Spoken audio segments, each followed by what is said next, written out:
Hello friends, आप सभी का स्वागत है मेरे यूट्यूब चैनल में। तो फ्रेंड्स, आज हम लोग बात करने वाले हैं क्लास 11th भूगोल का चैप्टर नंबर 1 संसाधन एवं विकास के नोट्स पढ़ेंगे। क्योंकि इस चैप्टर में पूरा चैप्टर में इम्पोर्टेंट चीज़ है। इसमें सारा कुछ है एक ही पीडीएफ में। आप लोग इस पीडीएफ का लिंक भी दे दूंगा कमेंट डिस्क्रिप्शन बॉक्स में, आप डाउनलोड कर लीजिए। वो भी बिल्कुल फ्री में है। आप लोगों को दिखा देता हूँ कितनी अच्छी पीडीएफ है, आप पढ़ें। तो इसमें आपको देख लीजिए कितनी अच्छी पीडीएफ है।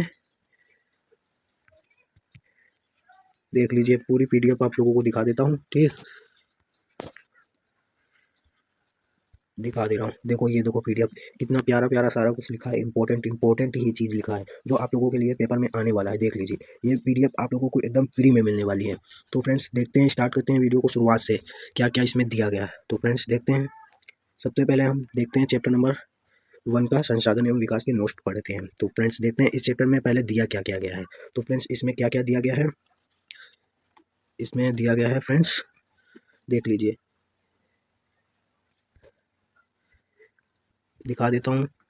तो फ्रेंड्स, इसमें हम संसाधन पढ़ेंगे, संसाधनों का वर्गीकरण पढ़ेंगे, संसाधनों का विकास, संसाधन नियोजन, भू संसाधन, भारत में भू उपयोग, प्रारूप, भूमि निम्नीकरण और संचारण उपाय, मृदा संसाधन, मृदाओं का वर्गीकरण, मृदा अपरदन और संचारण आदि के बारे में पढ़ेंगे। तो फ्रेंड्स, इतना कुछ इस वीडियो में हम लोग पढ़ने वाले हैं, वो भी डिटेल्स में, जो आप लोगों के बोर्ड परीक्षा में आने वाला है। तो फ्रेंड्स, स्टार्ट करते हैं वीडियो को। तो फ्रेंड्स, सबसे पहला हमारा क्या टॉपिक है, सबसे पहला टॉपिक है हमारा संसाधन। तो फ्रेंड्स, संसाधन देखते हैं, संसाधन क्या होते हैं। तो फ्रेंड्स, संसाधन हमारा टॉपिक पहला है। तो संसाधन हमारे हमारे पर्यावरण में हमारे पर्यावरण में हमारे पर्यावरण में उपलब्ध प्रत्येक वस्तु जो हमारी आवश्यकताओं को पूरा करने में प्रयुक्त की जाती है और जिसको बनाने के लिए प्रौद्योगिकी का उपलब्ध है, जो आर्थिक रूप से संभव है और संस्कृत रूप से मान्य है, संसाधन कहलाती है। मतलब फ्रेंड्स, जो भी हमारे पर्यावरण में उपलब्ध वस्तु है जो हमारी आवश्यकताओं को पूरा करती है और उसको बनाने के लिए प्रौद्योगिकी उपलब्ध है, तो वो हमारा क्या है, संसाधन कहलाता है। तो फ्रेंड्स, नेक्स्ट टॉपिक देखते हैं। नेक्स्ट टॉपिक हमारा क्या है, संसाधनों का वर्गीकरण। तो फ्रेंड्स, संसाधनों का वर्गीकरण देख लेते हैं। उत्पत्ति के आधार पर संसाधनों का वर्गीकरण दो प्रकार हुआ है, जैव और अजैव। अभी जैव अजैव के बारे में हम लोग पढ़ेंगे डिटेल्स में। तो फ्रेंड, दूसरा क्या है, समाप्यता के आधार पर नवीकरण योग्य और अनवीकरण योग्य संसाधन। स्वामित्व के आधार पर व्यक्तिगत, सामुदायिक, राष्ट्रीय और अंतर्राष्ट्रीय संसाधन। विकास के स्तर पर देते हैं संभावी विकसित भंडार और संचित कोष। तो फ्रेंड्स, अब इनको हम लोग एक एक करके इनको डिटेल्स में देखते हैं। सबसे पहला हमारा क्या था, उत्पत्ति के आधार पर। तो फ्रेंड्स, उत्पत्ति के आधार पर देख लेते हैं संसाधन। तो उत्पत्ति के आधार पर संसाधन जैव अजैव थे ना। तो जैव संसाधन क्या कौन से होते हैं, जैव संसाधन सबसे पहले देख लेते हैं कौन से होते हैं। ऐसे संसाधन जो हमें जीव मंडल से प्राप्त होते हैं एवं जिनमें जीवन है, जैव संसाधन कहलाते हैं। मतलब कि ऐसे संसाधन जो जीव मंडल से प्राप्त होते हैं जिसमें जीवन होता है, वो जैव संसाधन कहलाते हैं। जैसे एग्जाम्पल देख लीजिए, जैसे मनुष्य, प्राणी जात आदि। अजैव संसाधन देखते हैं। अजैव संसाधन वे सभी संसाधन जो निर्जीव होते हैं वस्तुओं से बने होते हैं, जो अजैव संसाधन कहलाते हैं, जैसे चट्टानें और धातुएं। तो फ्रेंड्स, अजैव संसाधन वो संसाधन होते हैं जो मतलब जिनमें जान नहीं होती, वो निर्जीव होते हैं, जैसे मेज, कुर्सी, चट्टानें आदि, धातुएं, सब ये अजैव संसाधन। तो फ्रेंड्स, उत्पत्ति के आधार पर दो थे, जैव अजैव। तो आप लोगों ने सही से देख लिया होगा, जैव अजैव के बारे में समझ लिया होगा। अब नेक्स्ट देखते हैं। नेक्स्ट हमारा क्या है, समाप्यता के आधार पर वर्गीकरण किया गया संसाधनों को देखते हैं। नवीकरणीय योग्य संसाधन क्या होते हैं, वे संसाधन जिन्हें विभिन्न भौतिक, रासायनिक अथवा यांत्रिक प्रक्रियाओं द्वारा पुनः उपयोगी बनाया जा सकता है, नवीकरणीय संसाधन कहलाते हैं। जैसे वायु, जल आदि। मतलब वे संसाधन जो विभिन्न भौतिक, रासायनिक अथवा यांत्रिक प्रक्रियाओं द्वारा, मतलब उनको दोबारा उपयोगी बनाया जा सकता है, वो क्या होते हैं, नवीकरणीय योग्य संसाधन। अनवीकरणीय योग्य संसाधन देखते हैं। अनवीकरणीय संसाधन कौन से होते हैं, वे संसाधन जिन्हें एक बार उपयोग में लाने के बाद पुनः उपयोगी में नहीं लाया जा सकता है। इनका निर्माण एवं विकास एक लंबे भूवैज्ञानिक अंतराल में हुआ है, अनवीकरणीय संसाधन कहलाते हैं, जैसे खनिज। तो फ्रेंड्स, अनवीकरणीय संसाधन वे संसाधन होते हैं जो एक बार प्रयुक्त कर लिए जाते हैं तो उनका दोबारा यूज नहीं होता है। ये संसाधन बहुत लाखों करोड़ों वर्षों के बाद उत्पन्न होते हैं, वो भी खनिज के उसमें। जैसे लोहा हो गया है, लोहा भी अगर एक बार उसको यूज मतलब वो तो हो ही जाता है। तो फ्रेंड्स, ये खनिज संसाधन होते हैं अनवीकरणीय। अब नेक्स्ट देखते हैं, स्वामित्व के आधार पर संसाधनों। स्वामित्व के आधार पर संसाधन देख लेते हैं। तो स्वामित्व के आधार पर संसाधन कौन से संसाधन होते हैं, व्यक्तिगत संसाधन होता है। वे संसाधन व्यक्तिगत संसाधन कहलाते हैं जिनका स्वामित्व निजी व्यक्तियों के पास होता है, उदाहरण के लिए किसान की जमीन, घर आदि। मतलब व्यक्तिगत संसाधन वे संसाधन होते हैं जिनका स्वामित्व व्यक्ति के पास होता है, व्यक्तिगत निजी व्यक्तियों के पास होता है, जैसे किसानों की खेत, किसानों के जमीन, घर, तो वे व्यक्तिगत संसाधन होते हैं। और दूसरा क्या है, सामुदायिक संसाधन। तो सामुदायिक संसाधन कौन से संसाधन होते हैं? वे संसाधन होते हैं फ्रेंड्स, सॉरी फ्रेंड्स, वो वीडियो 1 मिनट रुक जाना। हाँ, तो फ्रेंड्स सॉरी वो हो गया था। तो फ्रेंड्स सामुदायिक संसाधन वे संसाधन जिनका प्रयोग समुदाय के सभी लोग करते हैं, सामुदायिक संसाधन कहलाते हैं। तो नेक्स्ट देखते हैं, नेक्स्ट हमारा क्या है, नेक्स्ट उसी में सामुदायिक संसाधन, राष्ट्रीय संसाधन। राष्ट्रीय संसाधन कौन से होते हैं? राष्ट्रीय संसाधन देखते हैं। राष्ट्रीय संसाधन वे होते हैं, राष्ट्रीय संसाधन किसी भी प्रकार के संसाधन को राष्ट्र की भौगोलिक सीमा के भीतर मौजूद हो, राष्ट्रीय संसाधन कहलाते हैं। अंतर्राष्ट्रीय संसाधन कौन से होते हैं? अंतर्राष्ट्रीय तट रेखा से 20 मील दूरी से परे खुले महासागरीय संसाधनों पर किसी देश का अधिकार नहीं होता है या अंतर्राष्ट्रीय संसाधनों की निगरानी में है, इन्हें अंतर्राष्ट्रीय संसाधन कहते हैं। तो फ्रेंड्स ये थे। अब नेक्स्ट देखते हैं, नेक्स्ट हमारा कौन सा संसाधन, विकास के स्तर के आधार पर संसाधनों का वर्गीकरण देख लेते हैं। विकास के स्तर पर कौन कौन से वर्गीकृत किए गए हैं? तो फ्रेंड्स देखते हैं, संभावी संसाधन। संभावी संसाधन वे संसाधन जो किसी प्रदेश में विद्यमान है परंतु उनका उपयोग नहीं किया जा रहा है, संभावी संसाधन है। तो फ्रेंड्स वे संसाधन होते हैं संभावी, जो उस देश में प्रदेश में हैं तो लेकिन उनका प्रयोग नहीं किया जा रहा है, वे संभावी संसाधन होते हैं। तो नेक्स्ट देखते हैं, नेक्स्ट हमारा क्या है, विकसित संसाधन। तो विकसित संसाधन कौन से होते हैं? वे संसाधन जिनके उपयोग की गुणवत्ता और मात्रा निर्धारित की जा चुकी है, विकसित संसाधन कहलाते हैं। तो फ्रेंड्स वे संसाधन होते हैं जिनकी गुणवत्ता मात्रा निर्धारित की जा चुकी है, विकसित संसाधन कहलाते हैं। तीसरा कौन सा है, भंडारित संसाधन। पर्यावरण में उपलब्ध वे संसाधन जो अभी प्रौद्योगिकी के अभाव में मानव की पहुंच से बाहर हैं, भंडारी संसाधन कहलाते हैं। अब नेक्स्ट देखते हैं, संचित संसाधन। वे संसाधन जिन्हें अभी तकनीकी ज्ञान के प्रयोग में लाया जा सकता है परंतु इनका उपयोग अभी आरंभ नहीं हुआ है, संचित संसाधन कहलाते हैं। तो फ्रेंड्स ये थे विकास के स्तर पर। अब नेक्स्ट देखते हैं, विकास के स्तर पर हो गए। तो फ्रेंड्स अब नेक्स्ट देखते हैं, नेक्स्ट हमारा क्या है, नेक्स्ट हमारा है संसाधनों का विकास। तो ये तो विकास के स्तर पे, अब संसाधनों का विकास कैसे हुआ ये देखते हैं। तो फ्रेंड्स संसाधनों का विकास देखते हैं। संसाधनों का विकास, मानव अस्तित्व के लिए संसाधन अत्यंत महत्वपूर्ण है। ऐसा विश्वास किया जाता है कि संसाधन प्रकृति की देन है, इसलिए मानव द्वारा इनका अंधाधुंध उपयोग किया गया, जिसके फलस्वरूप निम्नलिखित मुख्य समस्याएं पैदा हुई। मतलब मनुष्य सोच रहा है संसाधन जो है प्रकृति की देन है तो उसको अंधाधुंध प्रयोग कर रहा है, इसलिए कुछ समस्याएं उत्पन्न हो रही हैं। तो कौन कौन सी समस्याएं हैं, चलो देखते हैं। कुछ व्यक्तियों के लालच व संसाधनों का ह्रास। संसाधन समाज के कुछ ही लोगों के हाथ में आए गए, जिससे समाज दो हिस्सों संसाधन संपन्न एवं संसाधनहीन अर्थात अमीर और गरीब में बंट गया। संसाधनों का अंधाधुंध शोषण से वैश्विक परिस्थिति संकट पैदा हो गई, जैसे भूमंडलीय तापमान, ओजोन परत, अवश्य पर्यावरण प्रदूषण, भूमि निम्नीकरण आदि। नेक्स्ट देखते हैं, नेक्स्ट क्या है, मानव की गुणवत्ता और वैश्विक शांति के लिए समाज में संसाधनों का न्यायसंगत बंटवारा आवश्यक हो गया है। अब देखते हैं सतत पोषणीय विकास क्या है। तो फ्रेंड्स ये जो है आप लोगों के लिए इम्पोर्टेंट है, बोर्ड परीक्षा में भी आते हैं ये क्वेश्चन। डिफिनेशन आप लोगों को इतनी अच्छी डिफिनेशन मिली है तो ये आप लिख सकते हैं बुक में और याद कर सकते हैं, 1-2 बार ये पढ़ लेंगे तो याद हो जाएगा। आप लोगों के लिए बहुत इंपॉर्टेंट है ये चैप्टर, इससे ज़्यादा ही कुछ क्वेश्चन आते हैं। तो फ्रेंड्स अब देखते हैं सतत पोषणीय विकास। संसाधनों का ऐसा विवेकपूर्ण प्रयोग ताकि न केवल वर्तमान पीढ़ी की अपितु भावी पीढ़ियों की आवश्यकताओं भी पूरी हो सके, सतत पोषणीय विकास कहलाता है। मतलब कि आप लोग इतना संसाधन का प्रयोग ना करें कि आप ही के पीढ़ी में सारा संसाधन खत्म हो जाए, आने वाली जो पीढ़ी है उसके लिए भी कुछ संसाधन बचा के रखा जाए। एजेंडा 21 क्या है? तो फ्रेंड्स ये क्वेश्चन आता है बोर्ड परीक्षा में, पूछता है एजेंडा 21 क्या है। 1992 में ब्राज़ील के शहर रियो डी जेनेरो में संयुक्त राष्ट्र पर्यावरण और विकास सम्मेलन के तत्वाधान में राष्ट्रीय अध्यक्षों में एजेंडा 21 पारित किया गया। इसका उद्देश्य क्या था? तो फ्रेंड्स इसका उद्देश्य हम लोग देख लेते हैं, ये क्योंकि इम्पोर्टेंट होता है, आ सकता है। तो इसका उद्देश्य क्या है? जिसका उद्देश्य समान हितों, पारस्परिक आवश्यकताओं एवं सम्मिलित जिम्मेदारियों के अनुसार विश्व सहयोग के द्वारा पर्यावरणीय क्षति, गरीबी और रोगों से निपटना है। तो इसका उद्देश्य ये था। अब नेक्स्ट देखते हैं, नेक्स्ट हमारा क्या है? संसाधन नियोजन। संसाधन नियोजन क्या होता है?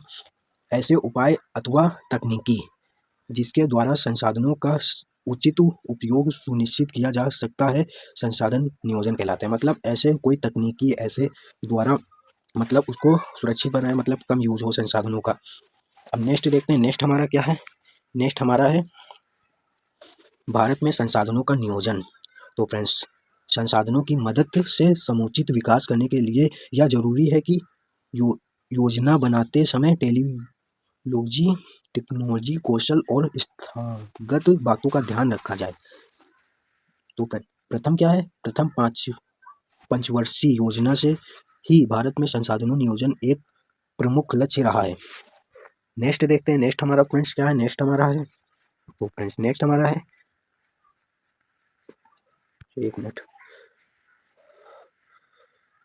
नेक्स्ट हमारा है भारत में, नेक्स्ट हमारा है भारत में संसाधन नियोजन के प्रमुख बिंदु निम्नलिखित हैं। तो नियोजन के प्रमुख बिंदु, पूरे देश के विभिन्न प्रदेशों के संसाधनों की पहचान कर उनकी तालिका बनाना, उपयुक्त कौशल, टेक्नोलॉजी और स्थागत ढांचे का सही इस्तेमाल करते हुए नियोजन ढांचा तैयार करना, संसाधन नियोजन और विकास नियोजन के बीच रही तालमेल बैठाना। तो फ्रेंड्स ये थे कुछ महत्वपूर्ण बिंदु संसाधन नियोजन के। तो अब देखते हैं संसाधन संरक्षण क्या होता है। ये भी हेडिंग आप लोगों के लिए इम्पोर्टेंट है। संसाधनों का उचित प्रबंध ताकि जल, भूमि तथा वनस्पति एवं मृदा का इस प्रकार से प्रयोग करना कि भावी पीढ़ी की जरूरतों का भी ख्याल रखा जा सके। तो फ्रेंड्स संसाधन संरक्षण क्या है? इसका मतलब यह है कि आप लोग उचित रूप में संसाधनों का ज़्यादा इस्तेमाल न करें, आप लोगों की जो आने वाली पीढ़ी है उसका भी कुछ ख्याल रखो। अब भू संसाधन क्या होते हैं? भू संसाधन देख लेते हैं। भू संसाधन, तो फ्रेंड्स भू संसाधन देख लेते हैं। भू संसाधन, भू संसाधन, भूमि एक महत्वपूर्ण प्राकृतिक संसाधन है। तो भूमि आप लोगों के लिए बहुविकल्पी क्वेश्चन यहाँ से एक बन सकता है कि भूमि कौन सा संसाधन है? तो आप लोगों का आंसर हो जाएगा भूमि एक प्राकृतिक संसाधन है। देखते हैं, प्राकृतिक वनस्पति, वन्य जीवन, मानव जीवन, आर्थिक क्रियाएं, परिवहन तथा संचार व्यवस्थाएं भूमि पर ही आधारित हैं। भूमि एक सीमित संसाधन है, इसलिए हमें इसका उपयोग संवैधानिक और योजनाबद्ध तरीके से करना चाहिए। तो भूमि हमारा एक प्राकृतिक संसाधन है, सीमित संसाधन है, तो इसका प्रयोग हमें सावधानी पूर्वक करना चाहिए। भारत में भूमि संसाधन देखते हैं। भारत में देख लेते हैं भूमि की क्या स्थिति है। आप लोगों के लिए यहाँ से बहुत क्वेश्चन बनेंगे। लगभग 43% भू क्षेत्र मैदान है। तो भू क्षेत्र मैदान कितना है? 43% भू क्षेत्र है, जो कृषि और उद्योग के विकास के लिए सुविधाजनक है। दूसरा हमारा क्या है? लगभग 30% भू क्षेत्र पर विस्तृत रूप से पर्वत स्थित हैं। तो फ्रेंड्स पर्वत 30% पर स्थित हैं, जो बारहमासी नदियों के प्रवाह को सुनिश्चित करते हैं। पर्यटन विकास के लिए अनुकूल परिस्थितियां मैदान करता है और पारिस्थितिकी के लिए महत्वपूर्ण है। तीसरा देखते हैं, लगभग 27% हिस्सा पठारी क्षेत्र है, जिसमें खनिज, जीवाश्म ईंधन और वनों का अपार संचय कोष है। तो फ्रेंड्स यहाँ देख लीजिए 27% है पठारी। अब देखते हैं भू उपयोग, मतलब भूमि उपयोग कितनी हो रही है। तो देखते हैं भौगोलिक प्रक्रिया जिससे अनुसार भूमि का प्रयोग विभिन्न आर्थिक गतिविधियों के लिए किया जाता है। भू उपयोग को निर्धारित करने वाले तत्व, वन, पेड़ों से आच्छादित एक विशाल क्षेत्र, कृषि के लिए अनुपलब्ध भूमि, बंजर तथा कृषि अयोग्य भूमि, गैर कृषि प्रयोजन में लगाई गई भूमि, इमारतें, सड़कें, उद्योग। ये भूभोगी है। नेक्स्ट देखते हैं, नेक्स्ट क्या है हमारा, नेक्स्ट हमारा है पड़ती भूमि। तो पड़ती भूमि देखते हैं, वर्तमान पड़ती जहाँ कृषि एक वर्ष उससे कम समय खेती ना की गई हो, वो क्या कहती है, क्या कहलाती है, पड़ती भूमि। अन्य पड़ती, अन्य पड़ती जहाँ 1 से 5 वर्ष से खेती न की जा सकी, अन्य पड़ती भूमि कहला। नेक्स्ट देखते, नेक्स्ट हमारा क्या है, अन्य कृषि योग्य भूमि, स्थायी चारागाहें तथा अन्य गदोचर भूमि विविध वृक्षों व वृक्ष फसलों तथा उपवन के अधीन भूमि, कृषि योग्य बंजर भूमि जो 5 वर्ष या अधिक से खाली हो, वो क्या कहलाती है, अन्य कृषि योग्य भूमि। नेक्स्ट देखते हैं, नेक्स्ट हमारा क्या है, शुद्ध बोया गया क्षेत्र। एक कृषि वर्ष में एक बार से अधिक बोए गए क्षेत्र को शुद्ध बोया गया क्षेत्र कहते हैं। ये हो गया भूमि, भू उपयोग हो गया। अब नेक्स्ट देखते हैं, नेक्स्ट हमारा क्या है, नेक्स्ट हमारा है भारत में भू उपयोग प्रयोग प्रकार, रूप प्रकार देखते हैं। तो अब ये देखते हैं हमारा भू उपयोग को निर्धारित करने वाले तत्वों में भौतिक कारक जैसे भू आकृति, मृदा, जलवायु और तथा मानवीय कारक जैसे जनसंख्या, घनत्व, प्रायोगिक क्षमता, सांस्कृतिक और पारंपरिक इत्यादि शामिल हैं। भू निम्नीकरण के कारण, भू निम्नीकरण क्यों हो रहा है, इसके कारण देख लेते हैं। इसके कारण क्या है, खनन, अतिचारण, खनन वो होते हैं जिससे हमारा लोहा वोहा निकलता है, मतलब ये चट्टानों में होता है, ठीक है। अतिचारण, अति सिंचाई, अधिक सिंचाई, पंजाब में अधिक सिंचाई होती है इसलिए वहाँ की फसल इतनी वो होती है ना। औद्योगिक प्रदूषण, वनोन्मूलन। तो अब एक एक करके देखते हैं, ठीक है। नेक्स्ट देखते हैं, नेक्स्ट हमारा क्या है, नेक्स्ट हमारा है भूमि संरक्षण के उपाय, मतलब भूमि को निम्नीकरण से कैसे बचाया जाए, संरक्षण कैसे दिया जाए, उपाय देखते हैं। वन रोपण, मतलब ज़्यादा से ज़्यादा हमें पेड़ लगाने चाहिए। पशु चारण नियंत्रण, मतलब पशुओं को ज़्यादा नहीं चराना चाहिए, उनको नियंत्रण में करना चाहिए। रक्षक मेलन, ठीक। अब नेक्स्ट देखते हैं, नेक्स्ट हमारा क्या है, नेक्स्ट हमारा है खनन नियंत्रण, मतलब खनन पे नियंत्रण करना चाहिए, ठीक। औद्योगिक जल पर परिष्करण, मृदा संसाधन। अब मृदा संसाधन देख लेते हैं, ये इंपॉर्टेंट है। मृदा एक महत्वपूर्ण प्राकृतिक संसाधन है, मिट्टी में ही खेती होती है, मिट्टी कई जीवों का प्राकृतिक आवास भी है। तो फ्रेंड्स ये था मृदा संसाधन। मृदा का निर्माण देख लेते हैं, मृदा का निर्माण। तो फ्रेंड्स मृदा का निर्माण देख लेते हैं। मिट्टी के निर्माण की प्रक्रिया अत्यंत धीमी होती है, इसका अंदाजा इस बात से लगाया जा सकता है कि मात्र एक सेमी मृदा को बनने में हजारों वर्ष लग जाते हैं। तो फ्रेंड्स कितने दिनों के बाद मिट्टी बनती है, आप लोग देख सकते हैं कितनी धीमी प्रक्रिया होती है मिट्टी निर्माण की। तो फ्रेंड्स अब नेक्स्ट पॉइंट देखते हैं, मृदा का निर्माण सेलों के अपघटन की क्रिया से होता है। मृदा के निर्माण में कई प्राकृतिक कारकों की महत्वपूर्ण भूमिका होती है, जैसे कि तापमान, पानी का बहाव, पवन। नेक्स्ट देखते हैं, इस प्रक्रिया में कई भौतिक और रासायनिक परिवर्तनों का भी योगदान होता है। तो मृदा को बनाने में भौतिक रासायनिक परिवर्तनों का भी योगदान बहुत होता है।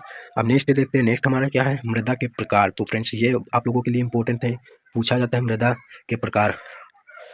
तो फ्रेंड्स देखते हैं मृदा के प्रकार। लाल एवं पीली मिट्टी, मृदा भी बोल सकते हैं, मिट्टी भी बोल सकते हैं।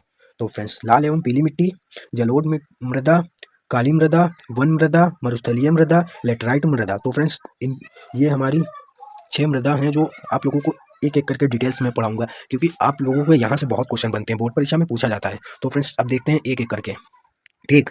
अब जलोढ़ मृदा को सबसे पहले देखते हैं। जलोढ़ मृदा भारत में लगभग 45% क्षेत्र पर पाई जाती है। तो जलोढ़ मृदा 85% क्षेत्र में पाई जाती, 75% क्षेत्र में पाई जाती है भारत में। तो फ्रेंड्स आप लोगों का क्वेश्चन बनता है कि भारत में जलोढ़ मृदा कितनी प्रतिशत भाग में पाई जाती है, तो क्षेत्र में पाई जाती है तो 45% में। तो अब नेक्स्ट देखते हैं, नेक्स्ट क्या, इस मिट्टी में पोटास की बहुत मतलब पोटास की बहुलता होती है, मतलब पोटास इसमें बहुत ज़्यादा होता है। सिंधु, गंगा तथा ब्रह्मपुत्र नदी तंत्रों द्वारा विकसित है, मतलब ये सिंधु, गंगा, ब्रह्मपुत्र नदियों में विकसित है। रेत सिल्ट तथा मृत्तिकाओं के विभिन्न अनुपात में पाई जाती हैं। आयु के आधार पर पुरानी जलोढ़ बंगाल एवं नई जलोढ़ खादर। तो फ्रेंड्स ये भी पूछा जाता है आयु के आधार पर। तो फ्रेंड्स पुरानी जलोढ़ को क्या कहा जाता है? बंगर। नई जलोढ़ को क्या कहा जाता है? खादर। आप लोगों का क्वेश्चन बन सकता है यहाँ से, ठीक, पूछा जा सकता है। अब नेक्स्ट देखते हैं, नेक्स्ट हमारा क्या है?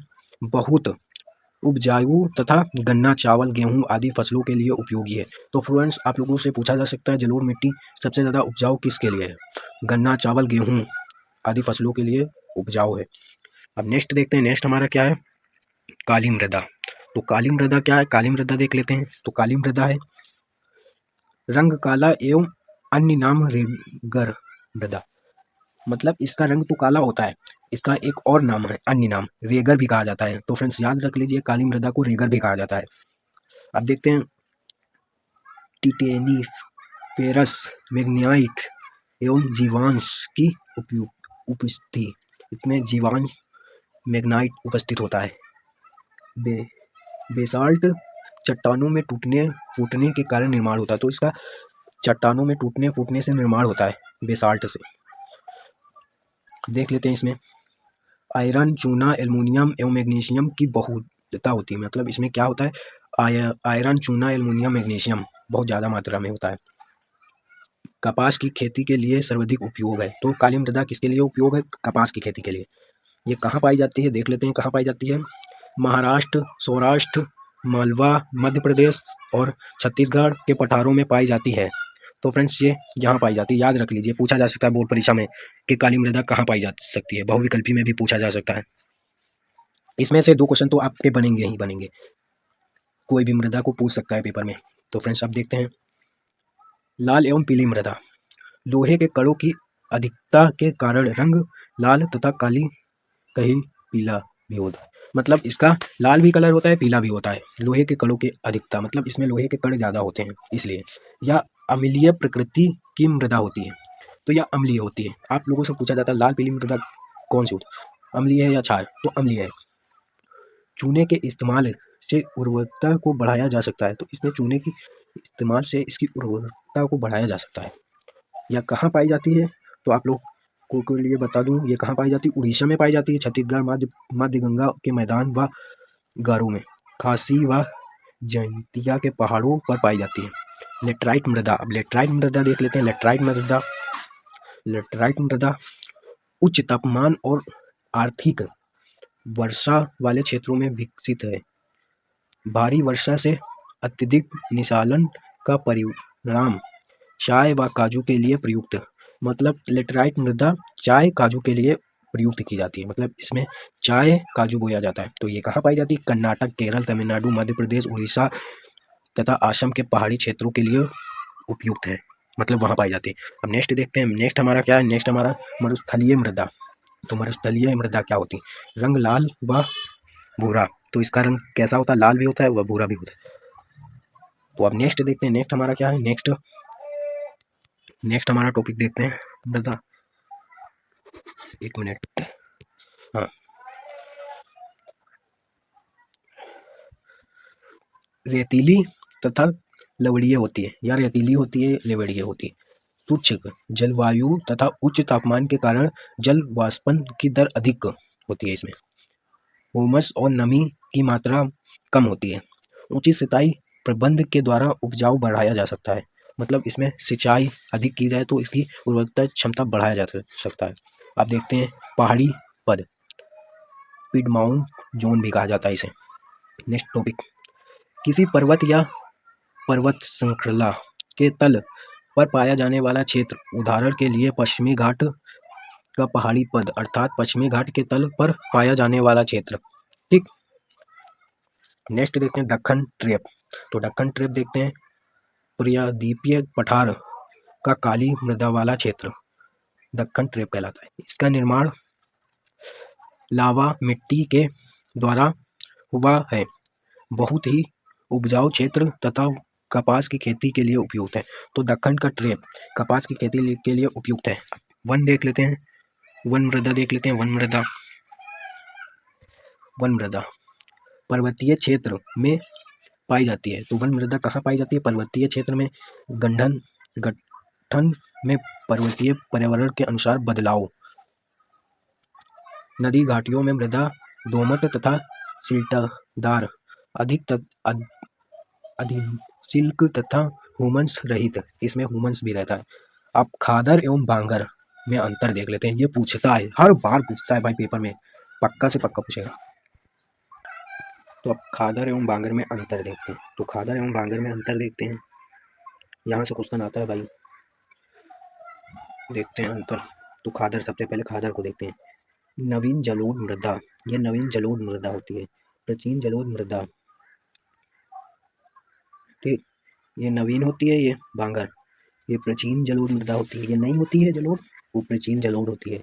खादर नहीं होती है, बांगर पुरानी होती है। और खादर अधिक बारीक व रेतीली होती है, और बांगर कंकड़ व कैल्शियम कार्बोनेट होती है। नेक्स्ट देखते हैं, नेक्स्ट अंतर क्या होता है। खादर बार बार नवीकरण संभव, बार बार नवीकरण नहीं होती है। बांगर नहीं नवीकरणीय होती है, बार बार नवीकरणीय संभव होती है। नदी के पास डेल्टा तथा बांगर बाद निर्मित मैदानों में पाई जाती है। और बांगर कहाँ पाई जाती है? नदी से दूर ऊंचे स्तर पर पाई जाती है। तो फ्रेंड्स ये थे मृदा खादर एवं बांगर में अंतर। अब नेक्स्ट देखते हैं, नेक्स्ट हमारा क्या है? मृदा अपरदन। मृदा अपरदन, मृदा के कटाव और उसके बहाव की प्रक्रिया को मृदा अपरदन कहते हैं। मतलब मृदा में जो जैसे पानी आता है तो कटाव हो जाता है, बहाव को मृदा अपरदन कहते हैं। मृदा अपरदन के कारण क्या क्या कारण है जो मृदा अपरदन होता है? तो इसके कारण क्या क्या है देखते हैं। इसके कारण है वनमूलन, अति पशुचारण मतलब जानवरों को चराना, निर्माण व खनन प्रक्रिया, प्राकृतिक तत्व जैसे पतन, हिम नदी व जल, कृषि के गलत तरीके, जुताई के कारण, पवन द्वारा मैदान अथवा ढालू क्षेत्र में मृदा को उड़ा ले जाना। तो ये थे इसके अपरदन के कारण। अब इसके अपरदन को रोका जा सके, इसका समाधान देखते हैं। तो इसका समाधान देखते हैं, इसका समाधान क्या है? मृदा अपरदन के समाधान, तो इसका समाधान देख लेते हैं। ढाल वाली भूमि पर समोच्च रेखाओं के समांतर हल चलाया जाए। ढाल वाली भूमि पर सीढ़ी बनाकर खेती करने से इसे रोका जा सकता है। बड़े खेतों को पट्टियों में बांट कर फसलों के बीच में घास की पट्टी उगाकर, खेत में चारों तरफ पेड़ों को कतार में लगाकर एक मेखला बनाना, वनरोपण आदि पशुचारण को नियंत्रित करता है। मतलब इसका मतलब ये कह रहा है कि जैसे आपका एक खेत है, अभी बताता हूँ आपको। जैसे आपका ये खेत हो गया, ठीक, आपका खेत हो गया, इसके चारों तरफ, तो फ्रेंड्स इसके चारों तरफ, ठीक, ये आपका खेत हो गया, इसके चारों तरफ इधर पेड़, इधर चारों तरफ पेड़ लगा दिया जाए, और बीच में कोई भी खेती की जा सकती है। उससे हवा भी रुकेगी इधर से, और भूमि निम्नीकरण भी नहीं होगा। अब देखते हैं आगे क्या है। आगे हम अम्ल निकाय देखते हैं क्या होता है। बहता हुआ जल मृति युक्त मृदाओं को काटते हुए गहरी वाहिकाएं बनाता है, जिसे अवन निकाय कहते हैं। अब नेक्स्ट देखते हैं, उत्खात भूमि। उत्खात भूमि क्या होती है? ऐसी भूमि जो जोतने योग्य नहीं रहती, उसे उत्खात भूमि कहते हैं। मतलब जो जोतने योग्य नहीं होती उसे उत्खात भूमि कहते हैं। अब खड्ड भूमि क्या होती है? चंबल बेसिन में इसे खड्ड भूमि कहा जाता है। तो अब नेक्स्ट देखते हैं, नेक्स्ट हमारा क्या है कि टॉपिक बचा, इसी में बचा होगा, ठीक, देखते हैं। ये टॉपिक आप लोगों के लिए इम्पोर्टेंट है, पवन अपरदन। पवन द्वारा मैदान के ढालू क्षेत्र में मृदा को उड़ा ले जाने की प्रक्रिया को पवन अपरदन कहते हैं। तो फ्रेंड्स ये रहा था आप लोगों का ये पहला चैप्टर, जो आप लोगों के लिए हमने पीडीएफ बनाई, इतनी मेहनत से नोट्स बनाए इसके। आप लोगों को ये पीडीएफ एकदम फ्री में दूंगा, हमारे डिस्क्रिप्शन बॉक्स में दे दूंगा इसका लिंक, आप डाउनलोड कर सकते हैं इसको और पढ़ सकते हैं। आप लोगों के लिए इंपॉर्टेंट है ये। तो फ्रेंड्स आप लोगों के लिए ऐसे ही वीडियो लाता रहूँगा। अगर हमारे चैनल पे नए हो तो सब्सक्राइब कर देना। अगर ये वीडियो अच्छी लगी हो, आप लोगों के लिए थोड़ी भी हेल्प में आए, तो इसे लाइक कर देना और कमेंट में बताना कैसी लगी है। तो फ्रेंड्स ऐसे ही वीडियो के लिए हमें सब्सक्राइब जरूर कर लेना, क्योंकि बहुत मेहनत लगती है। तो मिलते हैं नेक्स्ट वीडियो में, तब तक बाय।